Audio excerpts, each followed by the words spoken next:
თუ ჩემი ბიჭდური თავი არ შეგაწყინეთ, ისე მოგიყვებით რაც ხარაცხელებს გურულების შესახებ.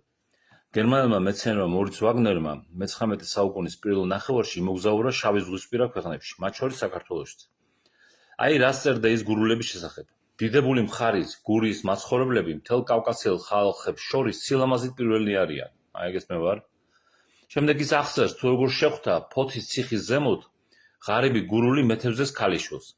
თვით ნიმფა კირკე, დიდი, ლამაზი და საყვარელი, როგორც ჰომეროსმა დახატა ვიხილი ამ საღამოს. გურული ნიმფა არ იყო მორთული ვერცხლისფერ სამოში ოქროთი გაბრწყინებული სარტყელით, არამედ ფერადი ნაჭრებით დაფარული, რომელიც ჩვენიერ ახალგაზრდულ სხეულს ეკროდნენ და მხოლოდ სანახევროდ ფარავდნენ. სახე დაუფარავი ჰქონდა. უფრო ნატიფი ხაზები და მშვენიერი ტანი ამ ლამაზ ხალხში იშვიათად მინახავს. გადარია კაცი ამ გოგომ. ეხლა კიდე გურული ქალის აღწერა, ლამაზი გურული ქალის აღწერა გურულად. ეს ამონარიდია ელენე ნიკოლაიშვილის მოთხრობები გურიის ახალ წარსულიდან. მშვენიერი წიგნი, მაგარი წიგნი, დიდებული წიგნი, ვისაც შეხვდებათ, აუცილებლად იყიდეთ, ან თუ ბიბლიოთეკიდან გამოიტანეთ და წაიკითხეთ. განსაკუთრებით გურულები.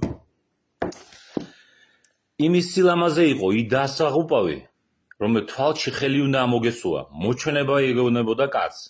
მე მინახავს იქალი. გულიჩკა იქვეოდა. გულიჩკასთანაირი ლამაზი არაკაცი არ იყო ჩვენში. ჩვილ ყველსაით ყველივით. იყო გაფუფინებული, თეთრი, დაშხვართული ფეხები. ტანი ჰქონდა იმფერი, რომ 10 ქალად ღირდა. ერქალად მარტო მისი გამოხედვა ღირდა. თვალს ვერ დაუმაგრებდი. ცეხლი იყო ანთებული. ასჯერ გათხოვდებოდა, რომ მიენდომებია, მაგრამ კაცის კაი იყო არსენ სადრაძე, ერთის და მეორეც.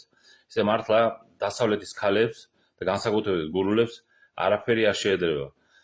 შეიძლება ლამაზი არ იყოს, მაგრამ ეტყობა რა, ცეცხლი უნთიათ გურულ ქალებს გულში.